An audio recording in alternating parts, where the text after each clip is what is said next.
strategy. All right? From here, they can hide missiles and drones from which to attack the GCC. And what are they attacking? They're attacking three things, right? They're attacking American military bases. American military bases. That's number one. Okay? Is it possible for the Americans to defend against these attacks? The answer is no. It's not. It's the silliest thing in the world. You have all these bases in the Middle East, but you cannot defend them against the Iranians. That's kind of strange. Okay, but that's number one.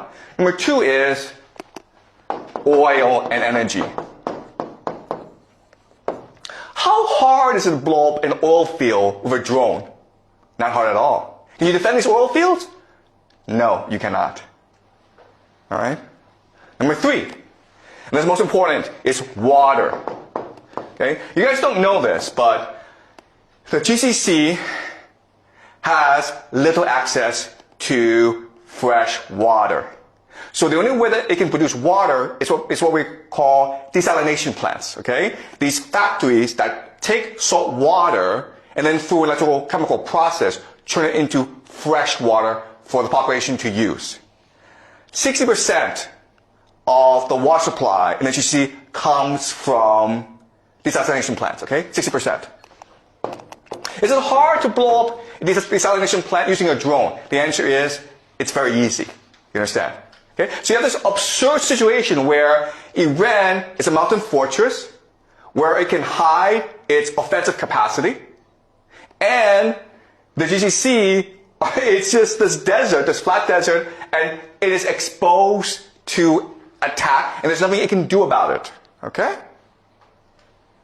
So at any point in this war, the Iranians can choose to just destroy the entire GCC, and there's nothing that anyone can do about it. Okay? But Iran also has a weakness, okay? And this is fundamental. So Iran also has a water problem, okay? So for the longest time, they suffered a drought issue. Okay? Just climate change. And so what the plan of the Israelis and Americans is destroy the water supply of the Iranians. Because the fortress, it is a mountain fortress, but it can also be a mountain prison as well, where people are trapped inside with no access to water. Okay, so what we're going to see right now, we're already seeing attacks on civilian infrastructure, hospitals. In the future, you'll see attacks on water supply, on dams, on reservoirs, on power plants. The point, the idea is to make Iran so inhabitable that the people will have to rebel against the people, or there'll be a refugee crisis in Iran. Okay? So as you can see from this map, this war, it is the end of the world. Okay? Both sides have the potential to destroy each other. It's really a question of how far do they want to go. Right? We can also say this is almost a game of chicken. Okay? We can blow each other up. How far do you want to go? And the problem is this. The problem is that the Iranians are Shia, which believes in martyrdom. And you've killed the religious leader, the Ayatollah Khamenei. So they're willing to go very, very far. The GCC countries are Muslim, but they're materialistic. They love money. And also, most of the population are expatriates, foreigners. 90% of Dubai are foreigners. Guess what's going to happen if they suffer? They're all going to run away. Okay? So this is not a fair matchup. The big question that people have is, first of all, are the Americans going to use ground troops? Because the only way that you can defeat Iran is by using ground troops, okay? That's a big question we will look at in the next few weeks. Will America send its army, 500,000, 2 million soldiers, to topple the government? Okay, that's question number one. Question number two, nuclear weapons. if you're losing a war, would you choose to use nuclear weapons? Okay, that's another big question that we have, okay?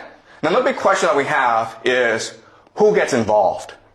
Because this situation is so dire that Europe, okay, specifically Germany, France, and Britain are talking about entering this war. And guess what?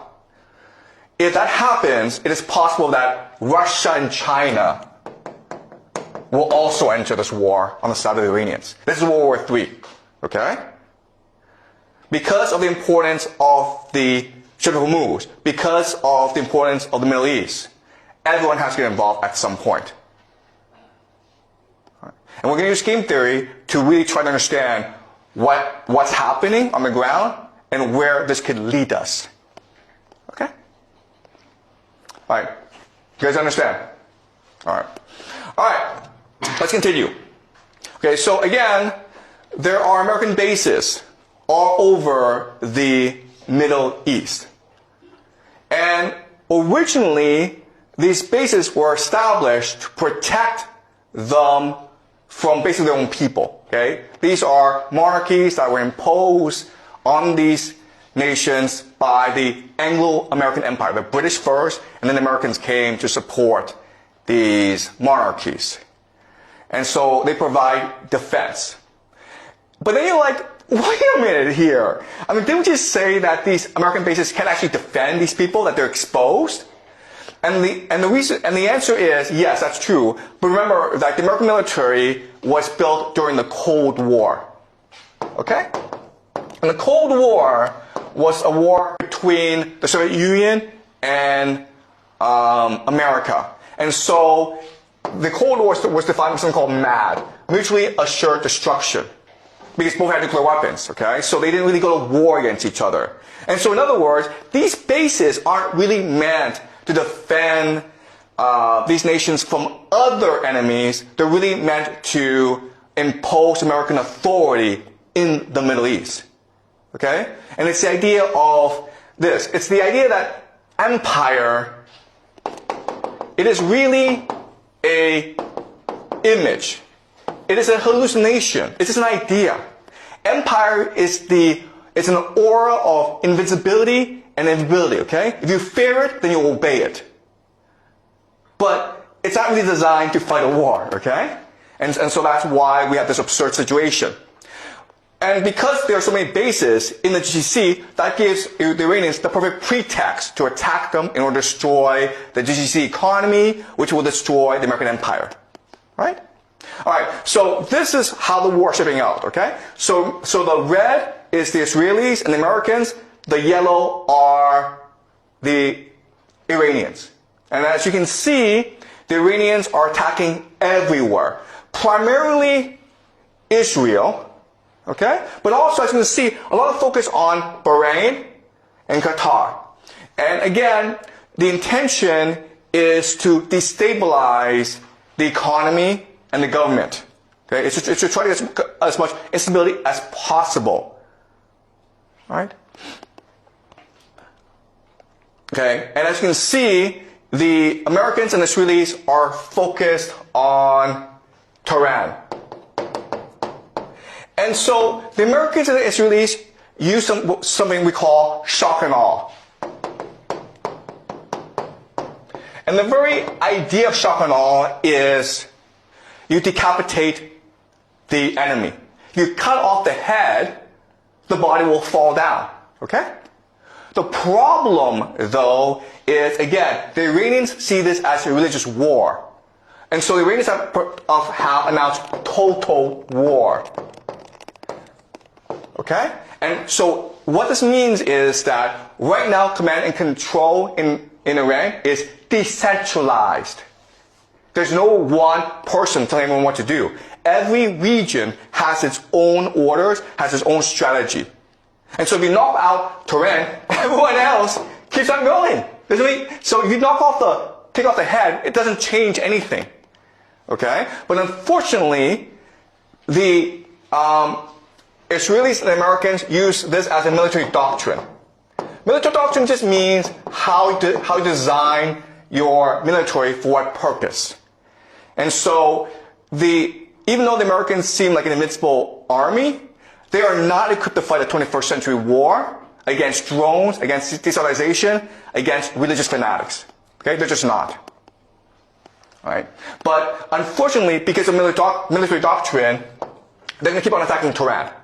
Now, the great irony of all this is that the Iranians who would be most supportive of you, of regime change, are actually in the cities, because they are educated, they're progressive.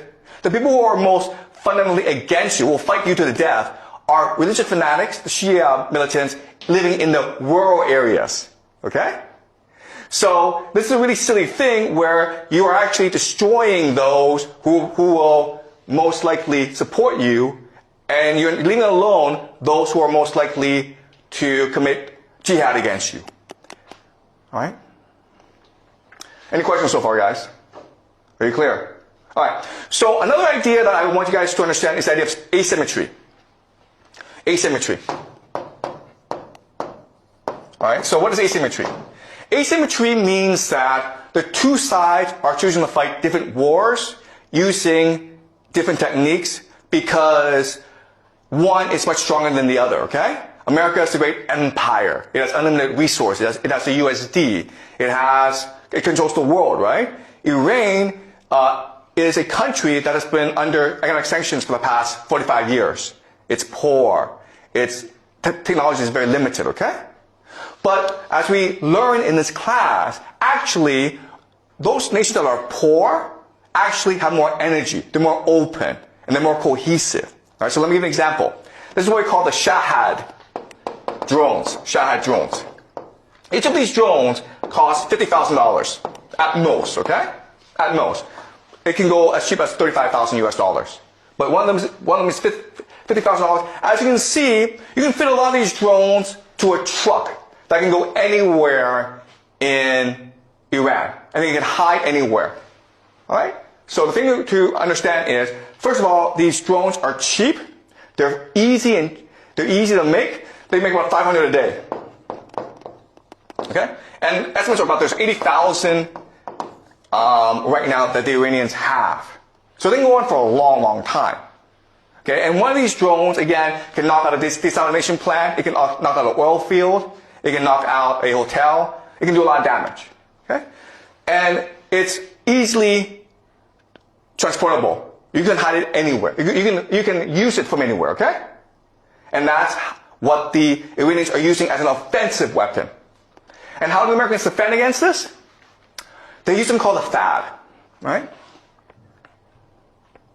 Right, guys? This is what they use. THAAD. THAAD stands for Thermal High Altitude Air Defense. And they also have like Patriot systems. There's a lot, okay? The thing that you need to know about the system is it's really expensive. This missile, guys, costs $1 million.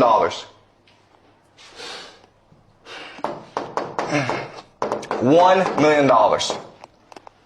So there's this $50,000 drone coming your way, and you throw a $1 million missile at it, okay? And often these missiles miss, so you have to throw 2 or 3 missiles at it, okay? So you're spending $2 to $3 million on each $50,000 that the Iranians spend. That's kind of silly. Second thing you'll notice is that this thing is really big and really slow. And therefore, you can't really move it around. Therefore, it's pretty easy for the Iranians to spot where this is and attack it. And if one of these things blow up, that's a lot of money, guys. Okay? Then you're like, what? But this makes no sense. You know the Iranians have drones. They've had drones for like 10 years. You've also seen drones used in the Russia-Ukraine war to devastating effect. Why don't the Americans know this? Why did they prepare? Okay, and again, it has to do with military doctrine. Because military doctrine determines how you fight a war, it determines on your bureaucracy, and it determines how you spend your resources, okay? And unfortunately, the Americans are used to fighting something called the Cold War. Right? And the Cold War, because you can actually fight the war. You can actually kill each